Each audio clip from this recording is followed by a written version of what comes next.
film and TV classifications in the UK will be changed to address the on-screen use of racism and discrimination, with parents reporting that children could copy discriminatory behaviour and language. Let's talk about it in more detail with Emmanuel Anyiam-Osigwe. How are you? Good morning. Thank you for joining us. Morning, Kate. Good morning. Tell me about the new plan. Well, I think firstly, it's long overdue. I mean, we've been talking about issues of the N-word and language of discrimination for decades, seemingly. And as a father of young children myself, it's an internal and an external conversation that I have in our family, considering how much content is out there and the exposure that young people especially, and also young people of colour, in terms of what they're exposed to as well and what they process and factor in. So, as I said, it's long overdue, and it's a conversation that needs to be had, not just with parents and children, but in the wider industry at large. And what do we do about the old movies that potentially we see at Christmas time? I'm thinking about Dam Busters. I'm sure you know, I know, many of our viewers will know that it is inappropriate what their dog's name was. Do we just take that off the telly now?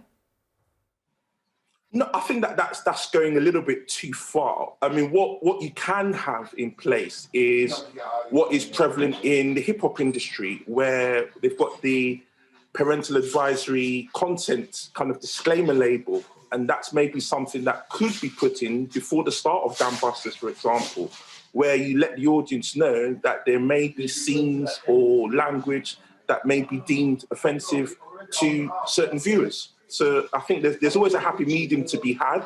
And as long as people are given that information up front, then they know what they're getting exposed to. So I think whether it's something that's been done 10, 20, 30 years ago, up to the present day, I think there needs to be something consistent across the board so that there's no room for conjecture.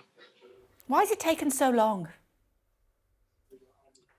I think we're in a world now where life is too short, and we've got to make the most of what we have.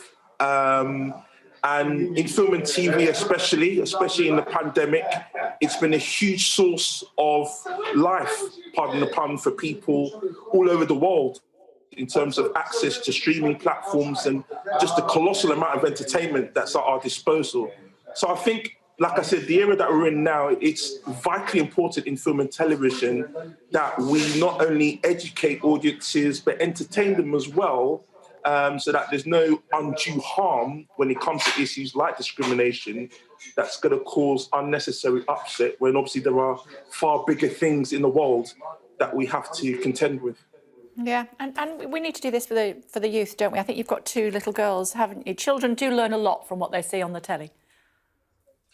They do, and I'll disclose something to you, Kate. In my kind of downtime, when I'm not kind of interested in film and TV, I actually watch content with them that may be deemed adult, but that's only because I'm in film and TV all the time. So there's always that kind of halfway house as to whether I should kind of wait for them to grow up or just grow with me as...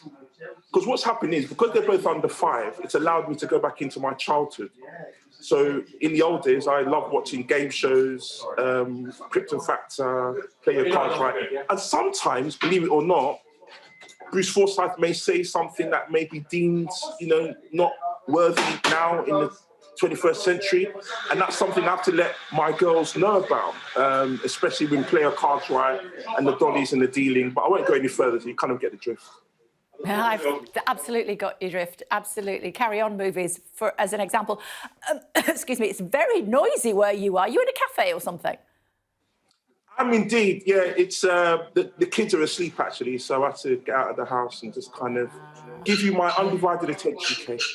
I love it. It's great to talk to you, Emmanuel. Thank you very much indeed for joining us. When they wake up, tell them that we've been talking about them on the telly.